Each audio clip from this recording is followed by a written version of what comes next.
అందరికీ నమస్తే. Welcome to TR TV. నేను మీ తిరుపతి.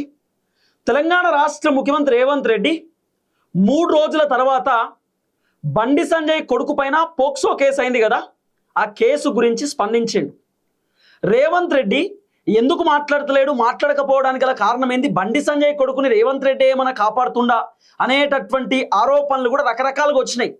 ఎట్టకేలకు మొత్తానికి రేవంత్ రెడ్డి డీజీపీకి ఫోన్ చేసిండు. డీజీపీకి ఫోన్ చేసి బండి సంజయ్ కొడుకు పైన ఏ కేసు అయింది, ఎందుకు అయింది, కారణం ఏంది, మరి పోక్సో కేసు అయితే మీరు ఇప్పటిదాకా ఎందుకు చర్యలు తీసుకోవట్లేదు, ఎందుకు విచారణ మొదలు పెట్టలేదు, అసలు ఏం జరుగుతూ ఉందని చెప్పి డీజీపీకి ఫోన్ చేసి మరి రేవంత్ రెడ్డి అడిగి తెలుసుకునేటటువంటి కార్యక్రమం చేసిందట. ఇమీడియట్లీ విచారణ చేయండి అని చెప్పి రేవంత్ రెడ్డి డీజీపీకి ఆదేశాలు జారీ చేసిన అనేది కొంత వినబడుతున్నటువంటి చర్చ. నిన్న రేవంత్ రెడ్డి మోదీ సభలో నా ప్రియమిత్రుడు కేంద్ర మంత్రి బండి సంజయ్ అనేటటువంటి మాట చెప్పిండు. అంటే నిజంగానే బండి సంజయ్కి రేవంత్ రెడ్డి బాగా క్లోజ్, వీళ్ళు దోస్తులు. అందుకే రేవంత్ రెడ్డి ఎటువంటి యాక్షన్ తీసుకుంటలేడు అని చెప్పి చాలామంది అనుకున్నారు. సీన్ కట్ చేస్తే రేవంత్ రెడ్డి ఇప్పుడు రంగంలోకి దిగి లేదు బండి సంజయ్ కొడుకు పైన విచారణ చేయాల్సిందే, ఇమీడియట్లీ విచారణ స్టార్ట్ చేయమని చెప్పి రేవంత్ రెడ్డి డీజీపీతో ఫోన్ మాట్లాడి ఆదేశాలు జారీ చేసింది అనేది కొంత వినబడుతున్న వ్యవహారం. ఒకసారి చాలా క్లియర్గా మనం మాట్లాడుకునేటటువంటి కార్యక్రమం చేస్తే, ఎట్టకేలకు 3 రోజుల తర్వాత బండి సంజయ్ కొడుకు పోక్సో కేసు మీద స్పందించిన సీఎం రేవంత్ రెడ్డి మోదీ పర్యటన తర్వాత అరెస్ట్ అని ముందే చెప్పిన కొన్ని ఛానల్స్ చెప్పినాయి. మోదీకి సంబంధించిన భారీ బహిరంగ సభ తర్వాత రేవంత్ రెడ్డి ఖచ్చితంగా బండి సంజయ్ కొడుకు పైన యాక్షన్ తీసుకుంటాడు అని చెప్పి చాలా ఛానల్స్ కొన్ని చెప్పినాయి. మాలాంటి వాళ్ళు కూడా చెప్పినాం.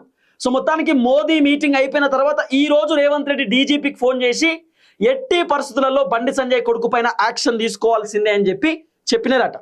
అయితే పేట్ బషీర్బాగ్ పోలీస్ స్టేషన్లో బండి భగీరథ్ పైన నమోదైనటువంటి కేసు తక్షణమే విచారణ మొదలు పెట్టాలని డీజీపీ సివి ఆనంద్ను ఆదేశించిన రేవంత్ రెడ్డి 8వ తేదీన ఫిర్యాదు వస్తే ఇప్పటి వరకు ఎందుకు చర్యలు తీసుకోలేదని డీజీపీని ప్రశ్నించిన ముఖ్యమంత్రి కేసు వివరాలను రేవంత్ రెడ్డికి వివరించిన సివి ఆనంద్ డీజీపీ గారు చెప్పినారట. కేసు వివరాలను పూర్తి స్థాయిలో రేవంత్ రెడ్డికి వివరించే కార్యక్రమం చేసినట. ఆ బాధితురాల కుటుంబం వచ్చి ఎప్పుడు పోలీస్ స్టేషన్లో కేసు పెట్టిర్రు, ఏ అంశం పైన పెట్టిర్రు, ఆ బాధితురాలు ఎవరు, వాళ్ళు ఎంత సఫర్ అవుతారు, వాళ్ళ దగ్గర ఏం ఆధారాలు ఉన్నాయి, ఏం కథ అనేది ముఖ్యమంత్రికి డీజీపీ పూర్తి స్థాయిలో వివరించేటటువంటి కార్యక్రమం చేసిరట. రేవంత్ రెడ్డి అడిగినట్టు డీజీపీని ఇప్పటిదాకా ఎందుకు యాక్షన్ తీసుకోలేదు, 8వ తేదీన పోలీస్ స్టేషన్లో బాధిత కుటుంబం కేసు పెడితే ఇప్పటిదాకా మీరు ఎందుకు అరెస్ట్ చేయలేదు, ఎందుకు విచారణ స్టార్ట్ చేయలేదు అని చెప్పి ముఖ్యమంత్రి అడిగినప్పుడు డీజీపీ సివి ఆనంద్ చెప్పిండట, ప్రధానమంత్రి మోదీ హైదరాబాద్ పర్యటన నేపథ్యంలో పోలీస్ సిబ్బంది అంతా భద్రత ఏర్పాట్లో విలిగ్నమైపోయినారు కాబట్టి మేము చేయలేకపోయినాం, సో ఇప్పుడు మేము యాక్షన్ తీసుకుంటామని చెప్పి ముఖ్యమంత్రికి సివి ఆనంద్ చెప్పేటటువంటి కార్యక్రమం చేసినట. సో రేవంత్ రెడ్డి రంగంలోకి దిగి ఇప్పుడు బండి సంజయ్ కొడుకు పైన సీరియస్ అవుతున్నాడు. మామూలు కేసేం కాదు కదా, ఏం 420 కేసేం కాదు, దొంగతనం చేసిన కేసేం కాదు, లేకపోతే ఏం బుడ్డ కేసు కాదు. ఒక మైనర్ అమ్మాయిని ఇబ్బంది పెట్టినటువంటి కేసు. ఒక మైనర్ అమ్మాయి తాగుతున్నటువంటి కూల్ డ్రింక్లో ఆల్కహాల్ కలిపి మైనర్ అమ్మాయిని ఇబ్బంది పెట్టినటువంటి కేసు. ఒక్క దగ్గర కాదు, 2-3 చోట్ల అమ్మాయిని రకరకాలుగా ఇబ్బంది పెట్టినట్ట బండి సంజయ్ కొడుకు సాయి భగీరథ్. మరి ఆయన పైన యాక్షన్ తీసుకోవాల్సిందే కదా. నిన్న ప్రధానమంత్రి నరేంద్ర మోదీ బండి సంజయ్ని పక్కన కూర్చోబెట్టుకున్నాడు. సో అడగాలే కదా మోదీ సార్ కూడా, నీ కొడుకు ఏదో చేసినట్ట కదా అని చెప్పి అడగాలి కదా. అట్లీస్ట్ భారతీయ జనతా పార్టీ వాళ్ళు మరి బండి సంజయ్ పైన ఏమైనా యాక్షన్ తీసుకోవాలి కదా, ఎందుకు తీసుకుంటలేరు? యాక్షన్ తీసుకోకపోవడానికి గల కారణం ఏంది? అసలు ఎంత ఘోరమైనటువంటి కథ అంటే, ఈ అమ్మాయి వాళ్ళ కుటుంబ సభ్యులను బండి సంజయ్ తన ఇంటికి పిలిపించుకొని పాపం ఆ అమ్మాయి బండి సంజయ్కి మొత్తం బాధంతా చెప్పిందట. మీ కొడుకు నన్ను ఇట్లా ఇబ్బంది పెట్టిండు, నన్ను అక్కడికి ఇక్కడికి తీసుకోపోయిండు, నన్ను ఇట్లా రకరకాలుగా వేధించిండు అని చెప్పి బండి సంజయ్కి అమ్మాయి బాధ చెప్పుకుందట. అమ్మాయి వాళ్ళ అమ్మా నాన్న కూడా బండి సంజయ్కి బాధ చెప్పుకుంటే బండి సంజయ్ ఆ అమ్మాయి వాళ్ళ కుటుంబ సభ్యులను ఏమన్నాడో తెలుసా? మీ అమ్మాయి ఎంతమందితో తిరిగిందో నాకు తెలియదు కానీ నేను మాత్రం మీ అమ్మాయిని మా ఇంటికి రానియను, మా కొడుకు మీ అమ్మాయిని చేసుకోడు అని చెప్పి బండి సంజయ్ చెప్పిండు. ఒకటి కేంద్ర మంత్రి పదవిలో ఉన్నటువంటి వ్యక్తి ఈ విధంగా మాట్లాడిండట. మీ అమ్మాయి ఎంతమందితో తిరిగిందో నాకు తెలియదు కానీ మీ అమ్మాయిని మాత్రం మా కొడుకుకి ఇయ్యం, మీ అమ్మాయి మా కొడుకుని చేసుకోవద్దు, మా కొడుకు మీ అమ్మాయిని చేసుకోడు, మీరు మా ఇంటికి రావద్దని చెప్పి బండి సంజయ్ ఆ బాధిత కుటుంబానికి చెప్పిండట, ఇంటికి పిలిపించుకొని. మరి ఎంత అహంకారం అండి ఒక కేంద్ర మంత్రికి, ఎంత అహంకారం, డబ్బు అహంకారమా? 10 ఉందనే అహంకారమా ఏంది? కుటుంబాన్ని పిలిపించుకుంటావు, వాళ్ళతో మాట్లాడి సార్ట్అవుట్ చేసుకోవాల్సింది పోయి, వాస్తవానికి అమ్మాయి వాళ్ళ కుటుంబ సభ్యులు కూడా పోలీస్ స్టేషన్ పోయి కేసు పెట్టాలనే ఆలోచన వాళ్ళకి ఎక్కడ కూడా లేదట. మాట్లాడుకుందాం, సార్ట్అవుట్ చేసుకుందాం. సో మేజర్ అయినాక అంటే 1-2 ఇయర్స్ తర్వాత అయినా మ్యారేజ్ చేసుకుంటారేమో అని అడుగుదామనే ఈ పాజిటివ్ ఒపీనియన్లోనే పోయినారు. ఇక బండి సంజయ్ ఏమో మీ అమ్మాయి ఎంతమందితో తిరిగిందో నాకు తెలియదు, కానీ నా కొడుకుని మాత్రం మీ అమ్మాయికి ఇయ్యను, మీ అమ్మాయిని మా కొడుకుకి ఇచ్చి పెళ్లి చేయకండి, నేను ఒప్పుకోను అన్నాడట. ఏందన్నట్టు? మరి మీ కొడుకు ఎంతమందితో తిరిగిండో అని చెప్పి ఆ కుటుంబ సభ్యులు అంటే మీ పరిస్థితి ఏంది బండి సంజయ్ గారు? మీ పరిస్థితి ఏందండి? ఒక ఆడపిల్లని పట్టుకొని గట్లా మాట్లాడతావా? నీ కొడుకుతో ఆ అమ్మాయి తిరిగినప్పుడు తెలియదా? మీ కొడుకుతో ఆ బాధితురాలు తిరిగినప్పుడు మీకు తెలియదా? ఎట్లా మాట్లాడతారు అట్లా? ఒక కేంద్ర మంత్రి పదవిలో ఉన్నటువంటి వ్యక్తి, ఒక రాజ్యాంగబద్ధమైనటువంటి పదవిలో ఉన్నటువంటి వ్యక్తి ఎట్లా మాట్లాడతారు అట్లా? ఇంత నీచంగా ఎందుకు మాట్లాడిరు? అంత దిగజారుడు మాటలు ఎందుకు మాట్లాడిరు? సంగప్ప ఆధ్వర్యంలోనే జరిగింది ఈ కథ అంతా. సంగప్ప అని చెప్పి ఆయన V6లో పనిచేసిన గతంలో, ఆయన ఇప్పుడు భారతీయ జనతా పార్టీ లీడర్గా ఉన్నాడు. ఆయన ఈ బాధిత కుటుంబాన్ని బండి సంజయ్ ఇంటికి తీసుకుపోయిందట. ఇక్కడ జూబ్లీ హిల్స్ దగ్గర బండి సంజయ్ ఇల్లు ఉంటుంది హైదరాబాద్లోనే. తీసుకోపోతే బండి సంజయ్ కుటుంబ సభ్యులను బెదిరిస్తారట. ఏమనుకుంటారు? ఏంది, నేను కేంద్ర మంత్రిని, నా అధ్యక్ష పదవి పోయినప్పుడు నా కోసం 8 మంది చచ్చిపోయిర్రు, వాళ్ళు బాధపడి, అంటే అంత పెద్ద లీడర్ని నేను, స్టేట్ లీడర్ని, సెంట్రల్ లీడర్ని, మీరు నా ముందు వచ్చి కూర్చుంటారా? నకలాలు చేస్తారా? తమాషా అనుకుంటారా? ఏంది, వెళ్ళిపోండి, మాట్లాడుకుందాం పో, సెట్ చేసుకుందాం పో అని చెప్పి బండి సంజయ్ ఈ విధంగా ఆ బాధిత కుటుంబ సభ్యులను బెదిరించిండట, భయపెట్టిండట.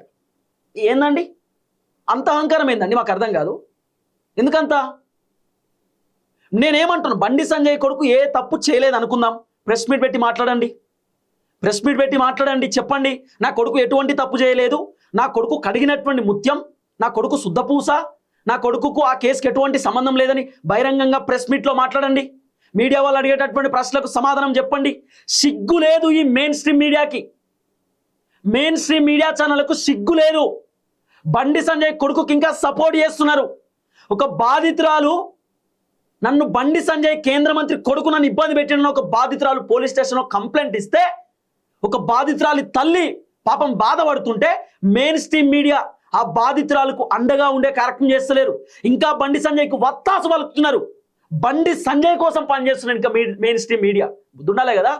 మాలాంటి సోషల్ మీడియా బండి సంజయ్ని ప్రశ్నిస్తే, బండి సంజయ్ని మేము నిలదీసి అడిగితే మాకు బెదిరింపు ఫోన్లు, ఏం చేస్తారు మీరు, ఏడుంటారు మీరు, ఏమనుకుంటారు మీరు, మీరు అజ్జేసిరు ఇజ్జేసిరు అని చెప్పి రకరకాల మమ్మల్ని ఉల్టా బెదిరియడం. తీయండి చూద్దాం. తిరుపతి అనేటోడు ఏం చేసిండో తీయండి చూద్దాం, మీకు దమ్ముంటే. క్లీన్ షీట్, వైట్ పేపర్, నేను ఎక్కడ ఏ తప్పు చేయలే. నేను తప్పు చేసి ఉంటే ఎప్పుడో నన్ను క్లోజ్ చేసేటోళ్ళు. ఒక్క చిన్న తప్పు చేయలే. బీఆర్ఎస్ గవర్నమెంట్ ఉన్నప్పుడు కేసీఆర్ని ప్రశ్నించింది మేమే. ఇలా బండి సంజయ్ తప్పు చేస్తే బండి సంజయ్ని ప్రశ్నిస్తాం. బండి సంజయ్ తెలియకుండా జరిగింది ఇదంతా. బండి సంజయ్ ఇంటికి పోయి ఆల్రెడీ అమ్మాయి వాళ్ళ కుటుంబ సభ్యులు చెప్పినారు, మీ కొడుకు ఇట్లా చేస్తున్నాడు అని చెప్పినప్పటికీ కూడా ఎక్కడ కూడా బండి సంజయ్ పట్టించుకోలేదు. అంటే బండి సంజయ్కి తెలిసి జరిగినట్టే కదా. ఇంకా ఉల్టా బెదిరించడం అట. పేట్ బషీర్బాగ్ పోలీస్ స్టేషన్కి అమ్మాయి కుటుంబ సభ్యులు 6 గంటల రాత్రి పోతే 12:40 కేసు తీసుకున్నారు. 12:40 అక్నాలెడ్జ్మెంట్ లెటర్ ఇచ్చారు, ఎఫ్ఐఆర్ అయినట్టు. ఏందన్నట్టు? ముఖ్యమంత్రి ఇదే చెప్పిండా? రేవంత్ రెడ్డి దగ్గరనే హోమ్ మినిస్టర్ ఉన్నది, రేవంత్ రెడ్డి చెప్పిండా ఫోన్ చేసి కేసు తీసుకోకండి అని చెప్పి? ఏందన్నట్టు? ఎందుకు ఇంట్రెస్ట్ లేదు పోలీసులకి ఈ కేసు పైన? ఒక బాధితురాలు ఇబ్బంది పడుతుందా, ఎందుకు ఇంట్రెస్ట్ చూపిస్తలేరు? ఒక మైనర్ అమ్మాయి సఫర్ అవుతుంటే, మానసికంగా ఇబ్బంది పడుతుంటే, ఈ బండి భగీరథ్ అనేటటువంటి వ్యక్తి గురించి ఆ అమ్మాయి 3 సార్లు చనిపోవడానికి సిద్ధమైందట. 3 సార్లు వాళ్ళ తల్లిదండ్రులు కాపాడిన అమ్మాయిని. మానసికంగా కృంగిపోతుంది, బాధపడుతున్నది, ఇబ్బంది పడుతున్నది అమ్మాయి. 17 ఏళ్ళు అండి ఆమెకి. ఏం తెలుసు? 17 ఏళ్ళకి ఏం తెలుసు? బాగా మేజర్ ఉన్న వాళ్ళకి ఇప్పుడు ఏం అర్థమవుతుంది? మైనర్ ఆమెకి ఏం తెలుసు? మాయమాటలు చెప్పి పెళ్లి చేసుకుంటా అని చెప్పి ఇంకా ఈ బండి భగీరథ్ వాళ్ళ దోస్తులతో బెట్టింగ్ పెట్టుకున్నాడట. బెట్టురా, ఆమెను పడేస్తారా, ఆమెను పడేస్తా, ఆమెను ఆయనక తిరుగుతా చూడు అని చెప్పి సంజయ్ అన్న వాళ్ళ కొడుకు ఈ విధంగా వాళ్ళ దోస్తులతో బెట్టింగు. ఇవన్నీ వాస్తవం కాదా? నిజాలు కాదా? నేను ఆర్ఎస్ ప్రవీణ్ కుమార్ బాధితురాల కుటుంబంతో మాట్లాడిండట. ఆర్ఎస్ ప్రవీణ్ కుమార్ సంచలనమైనటువంటి విషయాలను బయట పెట్టిండు. వాస్తవం కాదా? అందుకే తెలంగాణ రాష్ట్ర ముఖ్యమంత్రి రేవంత్ రెడ్డి ఇప్పుడు రంగంలోకి దిగి డైరెక్ట్ డీజీపీకి ఫోన్ చేసిండు. ఏం జరుగుతున్నది ఈ కేసులో? బండి సంజయ్ కొడుకు పైన పోక్సో కేసు అయితే మీరు ఎందుకు ఇప్పటిదాకా యాక్షన్ తీసుకోలేదు? 3 రోజులు అవుతుంది. 8వ తారీఖు కేసు నమోదైతే 11వ తారీఖు దాకా ఇప్పటిదాకా ఏం చేస్తున్నారు? ఇమీడియట్లీ విచారణ మొదలు పెట్టండి అని చెప్పి ముఖ్యమంత్రి చెప్పిండట. సో డీజీపీ ముఖ్యమంత్రితో చెప్పిండట, సార్ ఇగో కేసు వివరాలు ఇవ్వని చెప్పి కేసు వివరాలు చెప్తూ ప్రధానమంత్రి నరేంద్ర మోదీకి సంబంధించిన పర్యటన ఉంది కాబట్టి పోలీస్ భద్రత మొత్తం కూడా అక్కడే ఉంటుండే, అందుకే కొంత లేట్ అయింది, ఇప్పటి నుండి మేము ఖచ్చితంగా విచారణ చేస్తామని చెప్పి డీజీపీ గారు ముఖ్యమంత్రితో చెప్పేటటువంటి కార్యక్రమం చేసిండట. ఏంది ఎటుపోతుంది వ్యవస్థ? ఏందన్నట్టు ముఖ్యమంత్రి ఇంత లేట్ రెస్పాన్స్ అయితే ఎట్లా? 3 రోజుల తర్వాత 3 రోజులు అంటే కేంద్ర మంత్రి కొడుకు అయితే కాపాడాలా? ఎట్లా రెస్పాన్స్ ఇయరా? ఎట్లా? ఒక్క కాంగ్రెస్ పార్టీ ఎమ్మెల్యే, ఎంపీ, మంత్రి, ఎమ్మెల్సీ ఎవ్వరు మాట్లాడరు, ఎవ్వరు స్పందించరు. మాట్లాడవచ్చు కదా, ఏం నోరు పడిపోయిందా? కళ్ళు కనబడతలేవా? నోరు వస్తలేదు ఇప్పుడు మాట్లాడడానికి? బండి సంజయ్ కొడుకు అయితే ఏంది, కేంద్ర మంత్రి కొడుకు అయితే ఏంది? తప్పు చేయలే, తప్పు చేసినప్పుడు మాట్లాడాలా? కేసు వచ్చింది, పోక్సో కేసు నమోదైంది, మాట్లాడాలా? అని తప్పు చేసినా చేయలేదా న్యాయస్థానం డిసైడ్ చేస్తారు. కానీ ఒక అంశం వచ్చినప్పుడు మాట్లాడాల్సినటువంటి అవసరం ఉంటుంది. చూద్దాం ఏం జరగబోతుందో. దయచేసి వీడియో అందరూ షేర్ చేయండి. అందరికీ నమస్తే, థ్యాంక్ యూ సో మచ్. జై తెలంగాణ.